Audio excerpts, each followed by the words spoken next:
As husband office जीवा आगु कहले सबुदिन से समान समान तरकारी केते खुआब हो एज गोटे किसी स्पेशल कर स्पेशल तरकारी बनावा लगी केते जे मेहनत लागबा मुई हेले कम मेहनत रे गोटे नुआ तरकारी बने करी एज तो ठग भी ना हजबैंड के टमाटो प्याज के काटी नेली और बेबी कॉर्न नीचे कढ़ी ने टिके तेल गरम कली और टमाटो प्याज के लंबा लंबा कर काटिचे और बेबी कॉर्न भी करी ताके भल से भाजी नेली टमाटो प्याज टिके हल्का सिझी आला परे इतिने बेबी कॉर्न गाजर कैप्सिकम और पत्तर को भी के एमती लंबा लंबा शेप रे काटी करे पकाली के लून दी करी 2-3 मिनिट ताके फ्राई कर नेली और गोटे प्लेट रे काढी नेली और 4-2 चम्मच तेल ऐड करली गोटे चम्मच जीरा पकाली 2-3 टा लहसुन के छेची कर पकाली लहसुन के टिके भाजी नेली और 2 टा टमाटो के ग्राइंडिंग करी करी तिरे ऐड कर देली 2 चम्मच टमाटो केचप ऐड करली गोटे चम्मच गोलमरीच पाउडर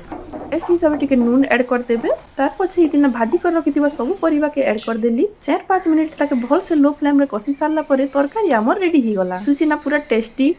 पूरा पूरी रेस्टोरेंट स्टाइल रे बनीचे ताके कहसन भेज जल फ्रेजी तर ना भी सुंदर और टेस्ट भी बहुत बढ़िया लागसी।